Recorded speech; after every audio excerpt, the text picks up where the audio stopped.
What is up, though, Lions fans? It's your boy Chef. We are back, and you already know what time it is. It is time for the YAK Pod episode number 82. Now, it's looking like connection's good. It's looking like stream quality is excellent. And it's looking like we're going to be able to roll on, hopefully, from the beginning for the first time in a very, very long time. But we got some things to talk about, man. We got some things to get into, as you've seen from the thumbnail. Thank you, Just a Fan. All right. As you've seen from the thumbnail, if you don't know, I'm not a big Western guy, but you know, the Young Guns. Everybody knows the Young Guns. Who doesn't know the Young Guns? And PFF knows the Young Guns too. I did share my stream. Thank you, Just a Fan. Hey, David Barton is here. Welcome back to the kitchen, David Barton. But everybody knows the Young Guns. And I believe that Detroit's Young Guns are getting some shine. They're getting some glow from one PFF. Now, it is crazy.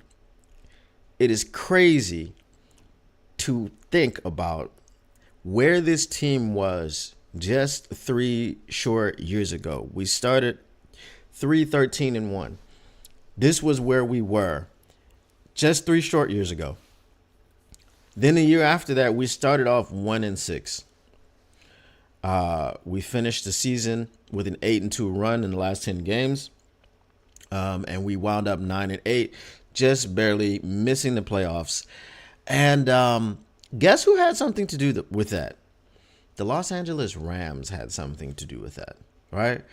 Obviously led by Baker Mayfield. It was poetic justice that we knocked out both the Los Angeles Rams and Baker Mayfield from the playoffs last season in order to take ourselves to the NFC Championship game. But, you know, there was some stuff going on with the referees and all these things and, you know, whatever you want to say. In that Seattle game, there were some calls that were a little bit wonky, to say the least. They weren't up to par. They weren't up to snuff. And, you know, the Rams weren't able to win that game. So that kept us out of the playoffs. But we sent Aaron Rodgers, by courtesy of his father, Kirby Joseph. We sent them out of the division, or sent him out of the division, sent him crying to New York, where he would go and not be able to play for more than a few snaps last season. I'm not going to rejoice in that. I'm not going to revel in someone getting injured. I'm not going to make fun of it because you never wish injury on anyone. These are human beings out there. As much as you may hate Aaron Rodgers as not just a player, but as a person, I don't think he's a very good person from what I've seen of him, from what I've heard about him. But again, I'm not going to wish injury or revel in his injury or rejoice in his injury or anything of that nature. So this is what happened to bring us to the point where we are. And now we are a team that's coming off of an NFC Championship game appearance. The appearance in itself went great in the first half, and it did not go great in the second half. So we can say that we were one half away from the the Super Bowl. We just did not do our jobs at the end of that and finish what we started. So now when we're looking at how we got to where we are right now, it is a very large testament to a man named Brad Holmes. Brad Holmes, as you know, is our GM, our esteemed GM, the best GM in Detroit Lions history, to say the least. He would have had competition. Martin Mayhew was in contention. And then he drafted, what's his name? EE. We don't say his name. We just say EE. He drafted EE over Aaron Donald, and then turned around and lost Sue that very same year, or the next year. Sorry. Sue could have been playing next to Aaron Donald, but there was a decision made because we had a terrible, terrible offensive coordinator named Joe Lombardi. Joe Lombardi was awful. He was very awful. He was just bad. But anyway, spilled milk. But Martin Mayhew was in contention to be the greatest GM in NFL and Detroit Lions history. But again, he did what he did. All right. So, one Brad Holmes, as I've said, as we've gone through this before, he has averaged about 4 contributors per draft. Now, this draft, we're looking at 2 that we think are definitely going to be contributors for a long time. But there could be, like I said yesterday, Sione Vake is probably day one contributor, major contributor in special teams, both covering kickoff and probably returning some kickoffs as well. I mean, he's got the athleticism, he's got the versatility, so he'll probably do that. I don't know about punts, but he'll probably be back there returning kicks, especially with the new kickoff rules. Hey, Paul Thomas, welcome in, buddy. Finally made it. Nice to see you here. You're not Paul Thomas? No. All right. No, we're not doing fried kangaroo over here. No. Kangaroos are like cats to me. Like, I want to have a pet kangaroo. So I will not eat a kangaroo. I will never, ever eat a kangaroo. But anyway, the point is, Brad Holmes, like I said, has averaged probably about 4 contributors, whether they range from being all-stars, all-pros, to starters, or rotational contributors. The only busts that you could say were Levi Onwuzurike and Broderick Martin, but we can't count Broderick Martin as a bust. We saw the work that Broderick Martin put in so that he could get his body transformed, and he looks much more cut, much more slender, much more ready to go and ready to be a part of the rotation on the defensive line. How much he will be in the rotation remains to be seen. How much he will play and be on the field remains to be seen. But he's in a great position because DJ Reader, who was just signed, who had no prior connection to the Detroit Lions other than rooting for them during the playoff run, he wants to shape and mold and mentor this guy. So he's got the tools and he's got the situation. All he has to do is take advantage of it. And we've seen the work that he put in. So we know he has the work ethic. He didn't look much like an NFL football player last season. Now he's looking like Marcus Davenport or something. Like, he's just looking real cut, real just, solid right now. So because Brad Holmes has done this, now we're in this position. And people are starting to realize, as I said yesterday, Robert Griffin III, even though he put up someone who wasn't Amon-Ra St. Brown, I don't know who that was in that picture that dropped in, that slid in from the bottom. But he has been a person now who's singing the praises of the Lions. Shady McCoy sings the praises of the Lions. James Jones sings the praises of the Lions until you ask him who's the favorite to come out of the NFC, and then he's going to say, obviously, the Packers because, he's being a homer.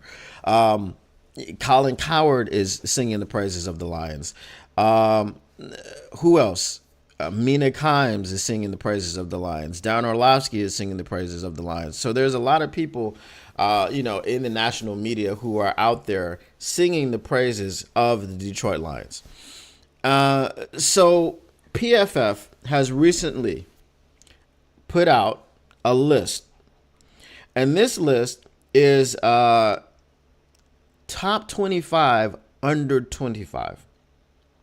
And if you haven't seen this list, we're going to go through it and we're going to talk about what's on there.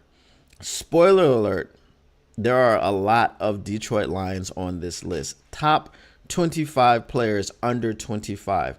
And is there a surprise who number one is? Is there a surprise? That's Penei Sewell. Penei Sewell is number one. Let's see what they had to say about Penei Sewell. They said, although Sewell has already played 3 seasons in the NFL, he is still only 23 years old and will not turn 24 until October. His 3,359 regular season snaps over the past 3 seasons ranks second among all players, and he is on his way to becoming the best offensive lineman in the league. Right? And I'm not going to get into their PFF grades. I mean, they gave him a 92.8 PFF overall grade and a 95.1 PFF run blocking grade. Both led all NFL offensive linemen in 2023. And I'm not a big PFF grade person.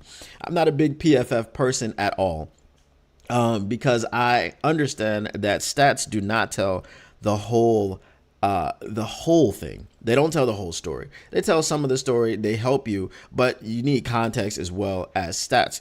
And some of our fellow Detroit media personalities could stand to understand those things. But again, there's no surprise that Penei Sewell is the number one ranked player who is 25 or under 25 years old. Then you have number 2, Sauce Gardner. New York Jets. Gardner, 23, already has a case as the best cornerback in the NFL.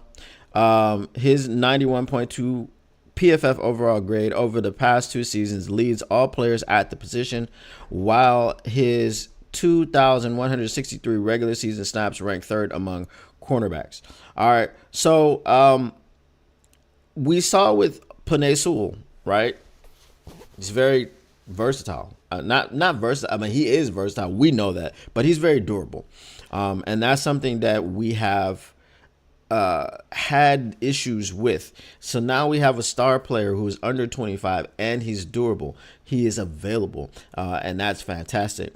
It says Gardner's 0.52 receiving yards allowed per coverage snap figure not only leads the position, but the gap between him and second place is the same size as the gap between second and 15th. Wow. Sauce Gardner's pretty good. Okay, we got Aiden Hutchinson, so no worries about that. But both of those guys are Michigan guys. Listen, Sauce Gardner doesn't play for Detroit, but he's from Detroit. So we're claiming him. We're claiming him. Detroit Kings, stand up. We're claiming Sauce Gardner. So basically, by way of Detroit, the number 1 and number 2 players belong to us in some way, shape, form, or fashion. So Paul Thomas, I can't do super chats yet. I gotta get my subscribers up. Brendan Dillinger, what is going on, man? Nice to see you. Brendan Dillinger, we're just on here having great size, man. That's all we're doing.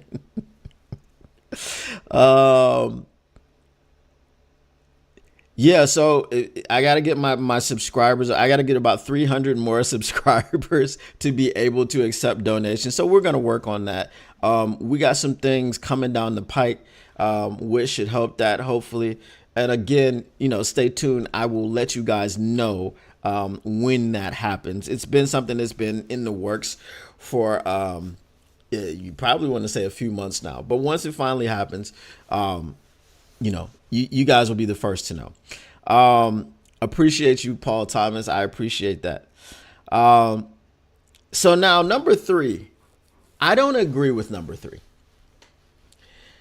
Number three is Trevor Lawrence. Now it says many might call Lawrence's 2023 season a disappointment, especially considering preseason expectations. However, he earned the highest overall grade of his career in 2023, and during the first part of the season demonstrated why the Jaguars selected him with the first overall pick 3 years ago.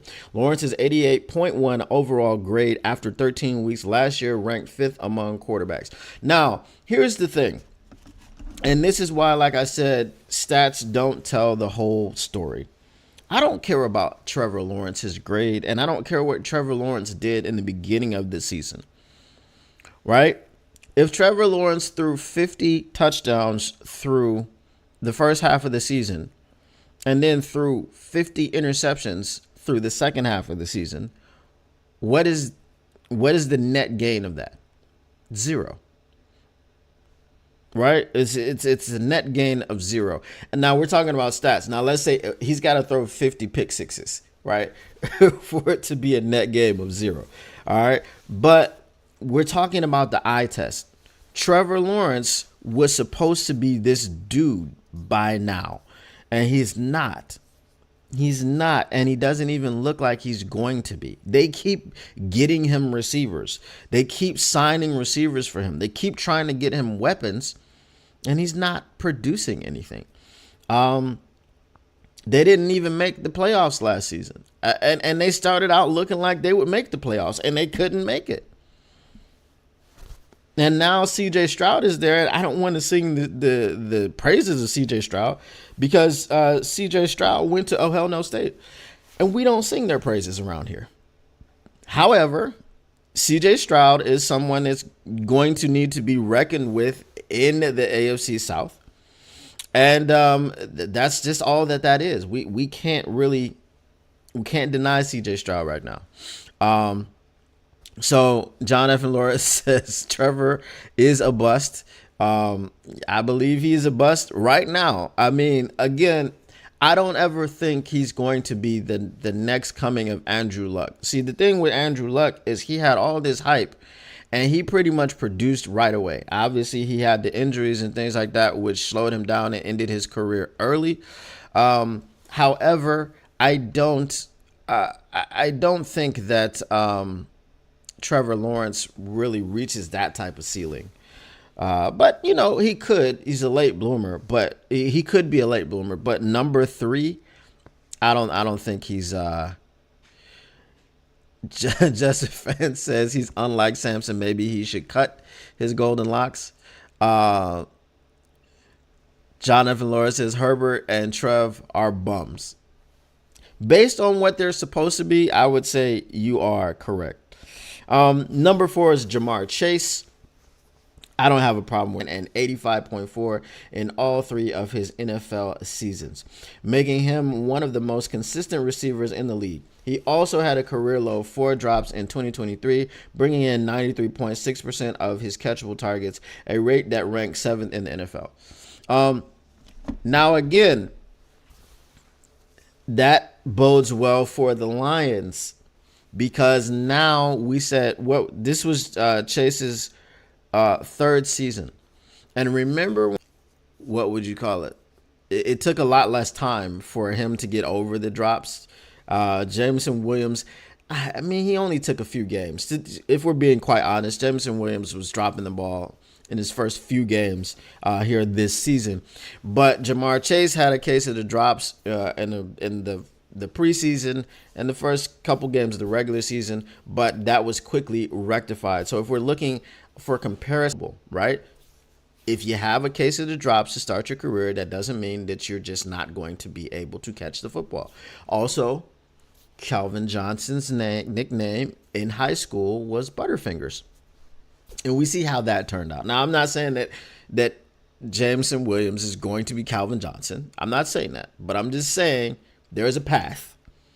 There is a path to redemption. League logging 14 quarterback pressures to rank 4th among safeties. Hamilton's 2-year 89.6 PFF overall grade ranks 3rd among all safeties. No problems with Kyle Hamilton. Kyle Hamilton's a beast. We already know that. So I'm not going to throw any shade on Kyle Hamilton. The only one right now that I think shouldn't be on this list is Trevor Lawrence. Or if he's supposed to be on the list, it shouldn't be at number 3.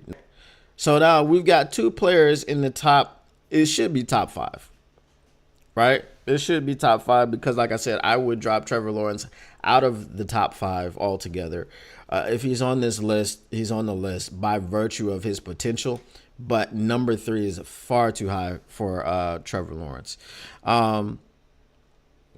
Butterfingers was EE in the NFL. Yes, he was in the NFL. He was definitely Butterfingers. So Aiden Hutchinson flashed potential in his rookie season in 2022, but he brought his game to a whole new level in 2023. His 91.2 PFF pass rushing grade placed 5th and trailed only an elite group of 4 players: Myles Garrett, Micah Parsons, Nick Bosa, and TJ Watt. Hutchinson's 110 total pressures during the regular season ranked 2nd among edge defenders. So we know that Hutchinson had a lot of pressures, and he had 110 of them, and that ranks 2nd. So we already know what Hutch can do, and hopefully with the additions of DJ Reader, Aleem McNeil coming back, hopefully like I said, some amalgamation of what's his name? Why did I forget his name? Marcus Davenport and James Houston, with Houston coming back from that broken ankle. Hopefully that will all help to alleviate the pressure on Hutch, because he didn't have a lot of help last season. He only really had McNeil helping him, and McNeil got injured and missed 4 games. So it was tough. But he still wound up with 11.5 sacks, which definitely is not bad. CJ Stroud, Houston Texans. Now, see, here's the thing. This is what we just talked about this. All right. And again, I hate to go to bat for CJ Stroud because he was an Ohio State quarterback. Obviously he's not from the state of Ohio, but he played his college football there. He made the choice to go there.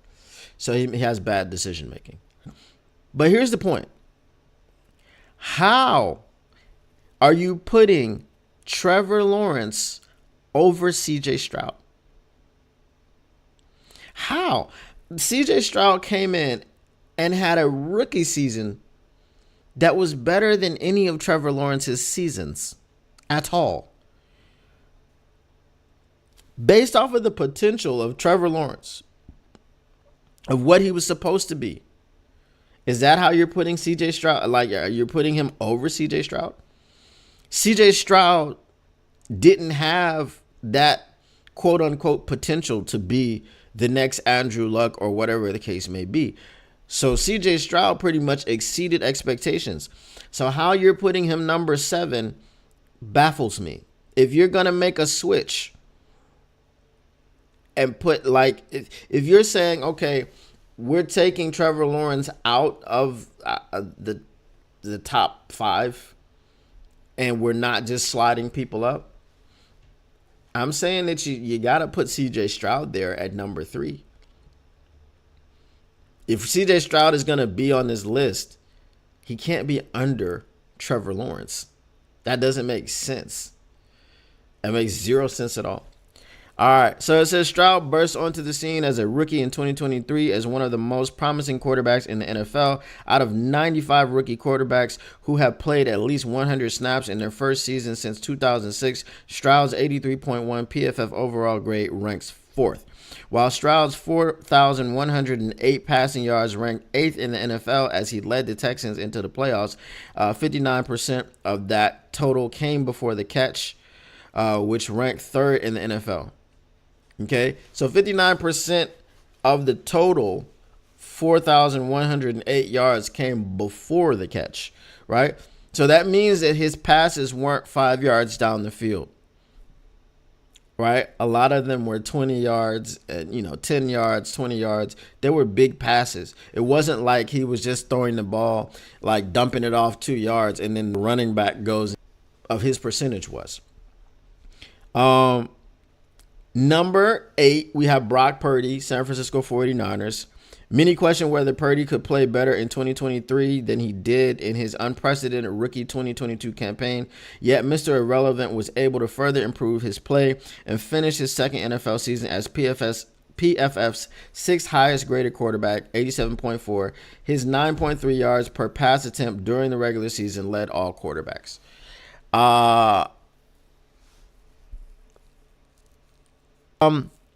Brock Purdy being number 8, I mean, I don't have any issue with that, I guess. Now here's number 9 is Garrett Wilson. Wilson had a quieter year 2 in which he earned a lower PFF grade than his rookie campaign. But the Jets quarterback situation after Aaron Rodgers' early season ending injury didn't help matter. I got a problem with this one. I have a problem with Garrett Wilson being number 9. Because where's Amon-Ra St. Brown? We're going to get to Amon-Ra St. Brown in a minute. But Garrett Wilson being number 9 is it's a bit ambitious. It's a bit ambitious. All right, so we'll have them. So Trent McDuffie, Kansas City Chiefs, after starting slot in his second season when the Chiefs had more than 2 cornerbacks on the field. This move aligned with McDuffie becoming one of the best young cornerbacks in the league and one of the most versatile players at the position. His 16 total pressures in 2023 lead all cornerbacks by a wide margin, and he gave up just 9 receiving yards on 7 targets in the Super Bowl. 9 receiving yards on 7 targets is insane, right? So that's Sauce Gardner level insane, and he did that in the Super Bowl. I don't have a problem with him being in the top 10, but I think he should probably be higher. I think that he should be higher than Garrett Wilson, because you're talking about someone who had a down year, which was Garrett Wilson. And regardless of what the reason that he had the down year or because of the quarterback situation, I don't think that you penalize someone like Trent McDuffie. And I mean, it's not a penalty, but it just doesn't make a lot of sense to me why you would say that Trent McDuffie is one of the best people at his position. He's one of the top corners in the league, and you got him under a guy who's not one of the top receivers in the league. I mean, like if you're talking about who would you take over Garrett Wilson, there's a lot of receivers that you could say are either better than him or interchangeable with him.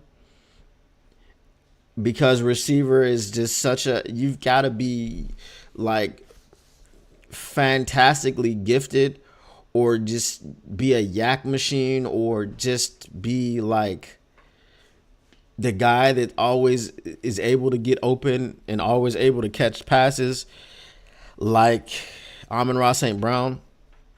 You have to be one of those people to be like irreplaceable at receiver. Cornerback is different than that. It's hard to be irreplaceable at cornerback. It's really hard. Okay? So it's harder than receiver. That's my point. So I wouldn't put him. I would put McDuffie over Garrett Wilson. And then we get to number 11, who's Amon-Ra St. Brown. Amon-Ra St. Brown, who will turn 25 during the 2024 season, proved in 2023 that his breakout 2022 campaign was not a fluke. He was one of just 3 wide receivers to earn PFF overall grades above 90.0 in both 2022 and 2023, with Tyreek Hill and Justin Jefferson being the other 2. St. Brown has snagged 93.5% of his catchable targets over the past 2 seasons, which ranks second among wide receivers. Yeah. Second amongst wide receivers.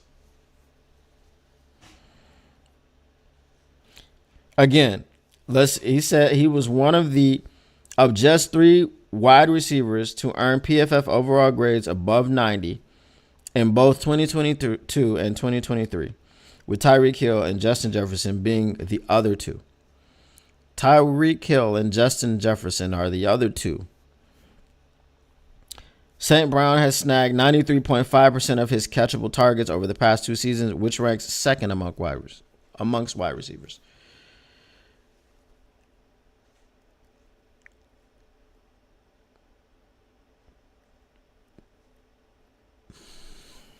Let's go back to Garrett Wilson.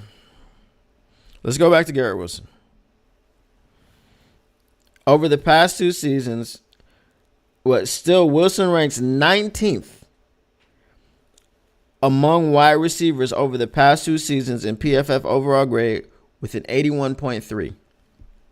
Let's go back to Amon-Ra St. Brown. 81.3. Remember that number. Overall grades above 90 in both 2022 and 2023, with Tyreek Hill and Justin Jefferson being the other 2.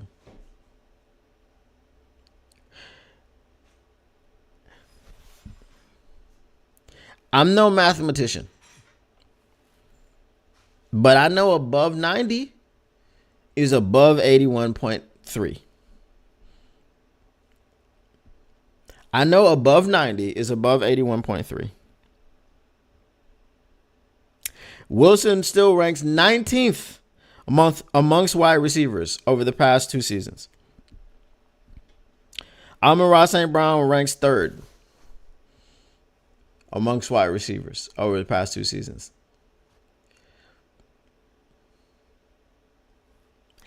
Is anyone following this? I don't understand what I'm reading. Can someone help me? Because my English isn't that great, apparently. My reading comprehension isn't that great, apparently. How is this? How is Amon-Ra St. Brown below Garrett Wilson? Garrett Wilson is 19th over the past 2 seasons. Amon-Ra St. Brown is 3rd. 19 is a bigger number than 3. Maybe that's what they were doing. Maybe that's what they were saying. They were going, okay, 19 is a bigger number. Is that what it was? The number is, the better you are. Is that what they're doing? Because it's wrong. Right? When you're doing the rankings, you want to be a number that's less than the other ones, right? And so the rankings, like the best in a ranking is number 1. And then the further you get away from number 1, the worse you are. The number 2 player on their list is literally from Detroit. So I would agree with you. I think the problem with PFF is that they get over their skis with trying to stick so rigidly to their grading system that and you're making lists and you're saying that Amon-Ra St. Brown is above Garrett Wilson by your grading system. But then when you write the article, you're saying by some metric that makes 0 sense that Garrett is possible.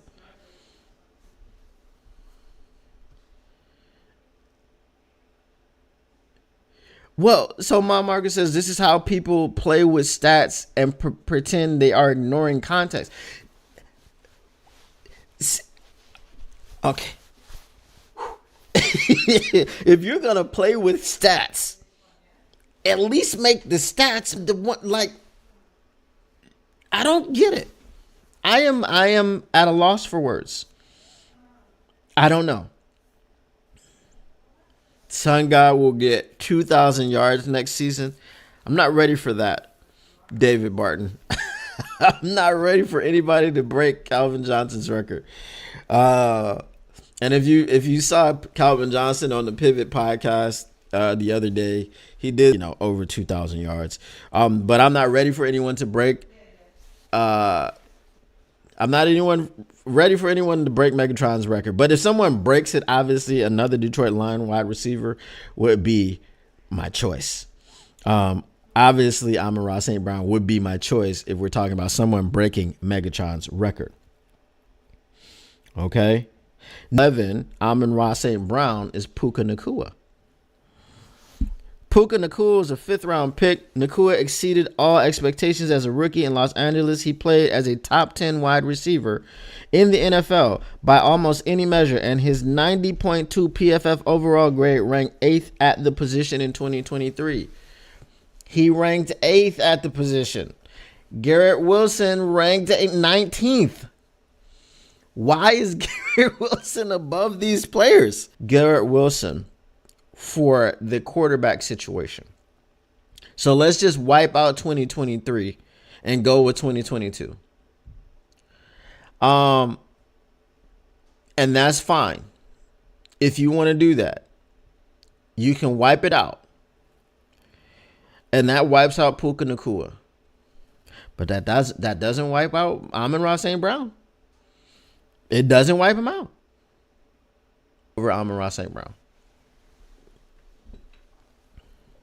The last 2 years, he's third. 2022 and 2023. So if you're going to wipe out 2023, he's still third in PFF grade. Garrett Wilson is still 19th. Even if you bumped him up, even if you said, let's wipe that out and make him 10th. Is 10th better than third?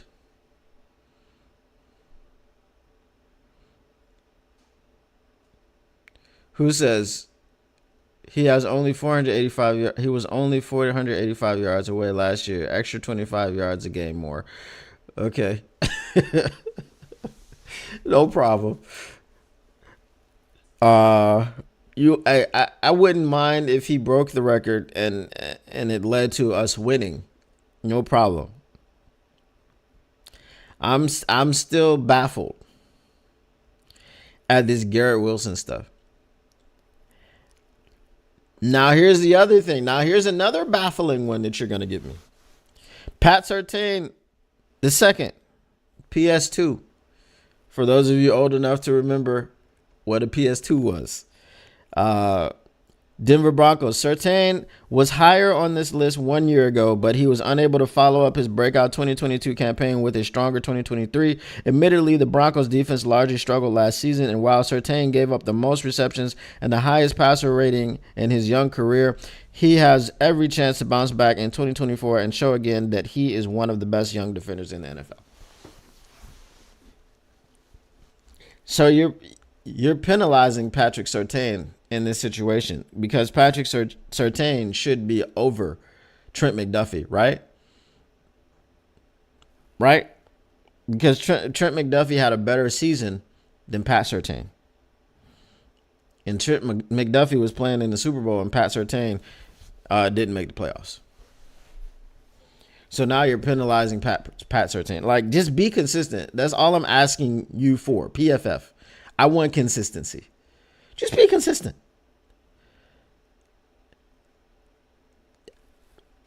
Just be consistent. That's it. If Trent McDuffie is above Patrick Surtain, which by all metrics he should be, and then you give an explanation that says that Patrick Surtain had a down year, but largely the entire defense of Denver had a down year, and he can bounce back next season. But you're not putting him above Trent McDuffie because of all of this, because of speculation and conjecture. If you're going to do that for Trent McDuffie and Pat Surtain, why can't you do that for Amon-Ra St. Brown and Garrett Wilson? And the thing is, you're not even saying that Garrett Wilson can be among the best young receivers in this league because he's 19th. He's 19th. He's 19th. That means that we're going to make it more realistic.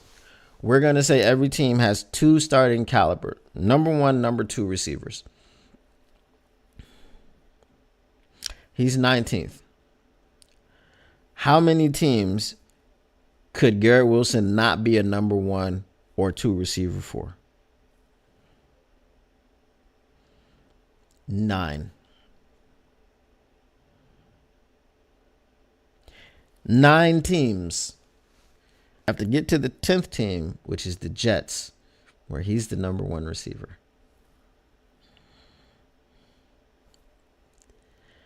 Amon-Ra St. Brown is 3rd. Guess how many teams would not have him as a number one or number two wide receiver on their team? 1. You have to get to the Detroit Lions, number 2, who have him as the number one wide receiver on that team. This team has to have Tyreek Hill and Justin Jefferson as its number one and number two receivers for you not to put Amon-Ra St. Brown as the number one or number two receiver on that team. The team must have Tyreek Hill and Justin, both of them. Tyreek Hill and Justin Jefferson. Let that sink in. Again, I'm saying one more time. The team that would not have Amon-Ra St. Brown as a starting receiver is the team that must have Tyreek Hill and Justin Jefferson as its number one and number two receivers. Garrett Wilson will be passed up by 9 teams. Meaning you would put 18 receivers over Garrett Wilson.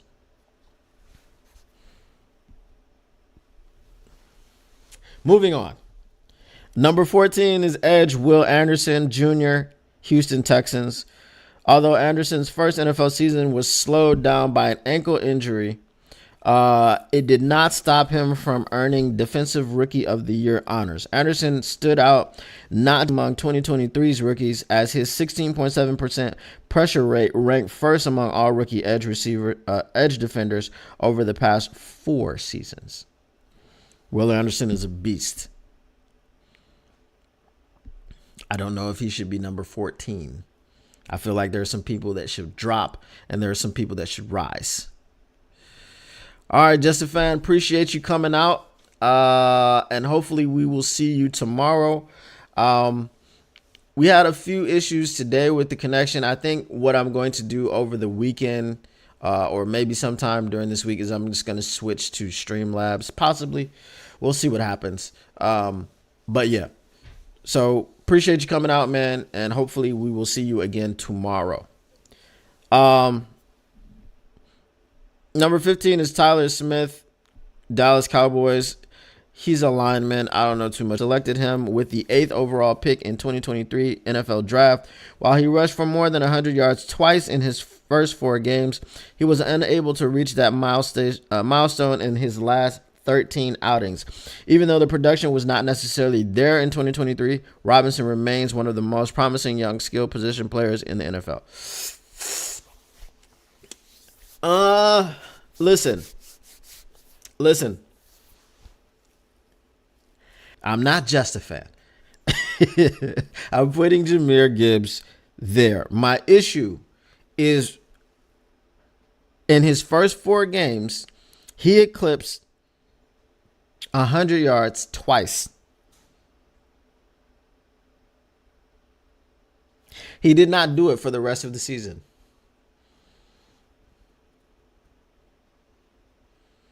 He did not do it for the rest of the season. And we know how Jahmyr Gibbs started out. He didn't start off great. But for the rest of the season, after the Baltimore game, which I believe was game 6, for the rest of the season,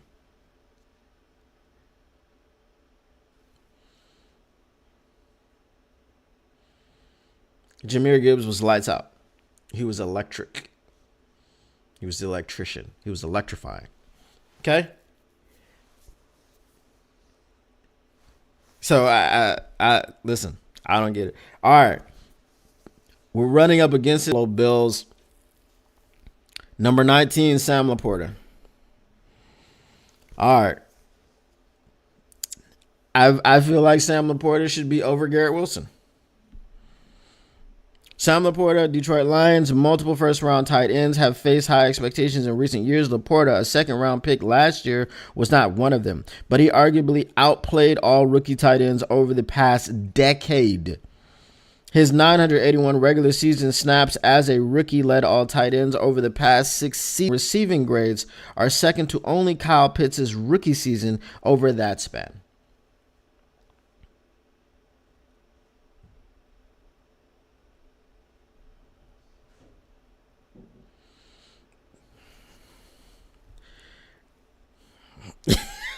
There's some problems with this list, man. There's some problems with this list. And I purposely didn't go over the list before we started just so that I could have Baum. It was a center for the Baltimore Ravens. Number 21 is Jahmyr Gibbs for the Detroit Lions. While he had a limited role initially, like I just said, Gibbs got more and more playing time as the 2023 season wore on and became the electric playmaker, the electrician. Hey, they saw it. They've been on Twitter. They saw it. The electric play. Again, should he be over Bijan Robinson? Yes, he should.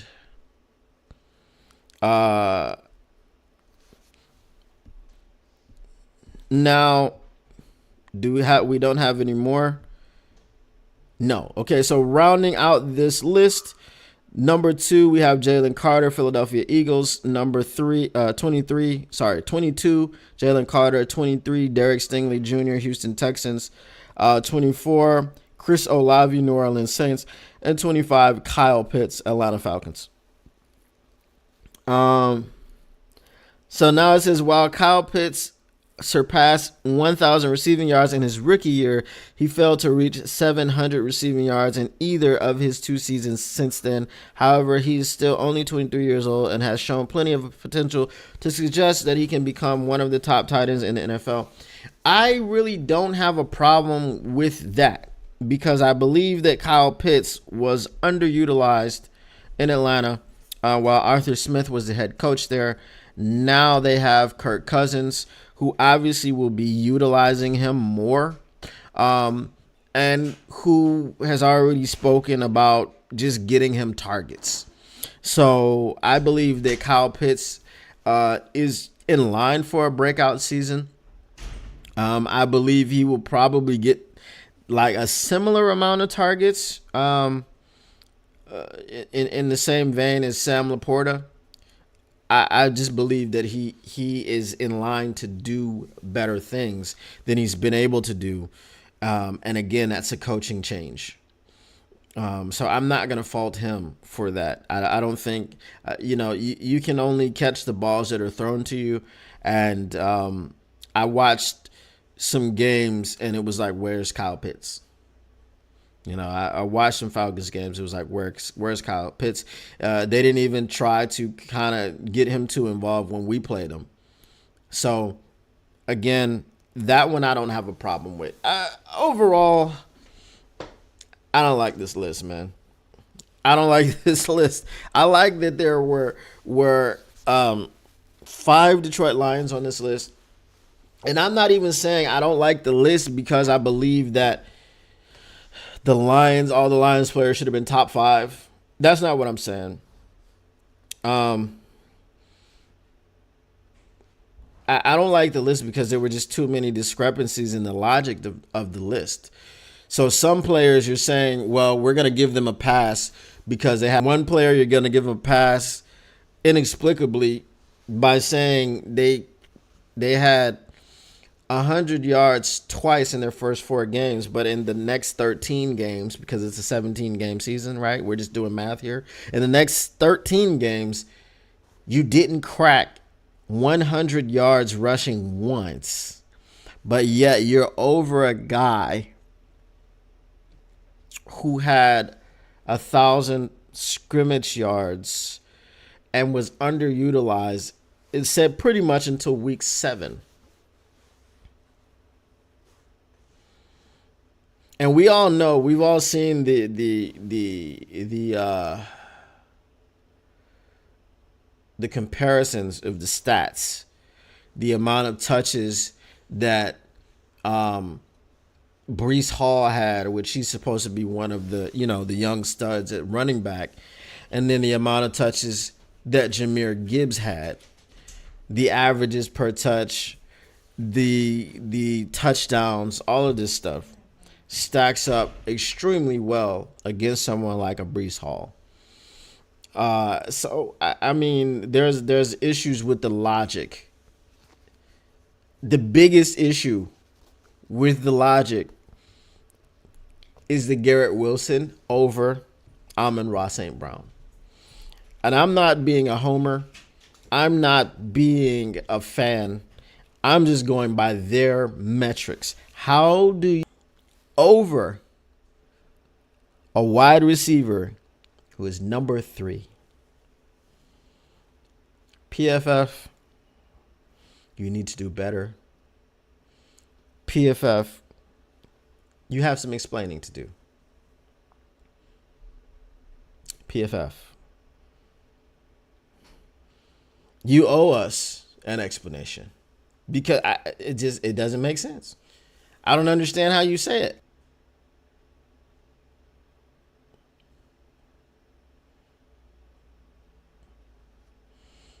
Mom Marker says, I'm thinking they didn't want to put more Lions on the list. I'm fine with the amount of Lions that are on the list. I don't have a problem with the amount of Lions that are on the list. Now, one guy that we could have put on that list that wasn't on the list is Brian Branch. You could have put Brian Branch on that list. He dealt with injuries and things like that. He just came on last season. So if you said that you need to see it more for another season, that's fine.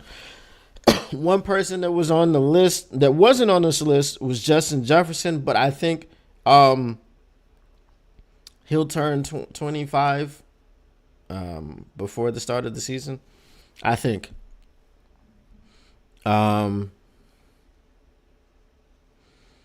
Yeah, I don't. So I don't know, man. I don't know. John F. Laura says Branch got screwed. Yes, that is true.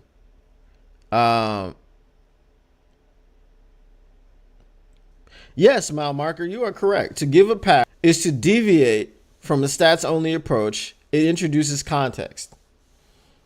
And PFF is not about context. And they showed that they're not about context with their reasoning, trying to give context for Garrett Wilson being number 9. And Amon-Ra, listen, we're going to end with this, guys. We're going to end with this. I appreciate you guys coming out.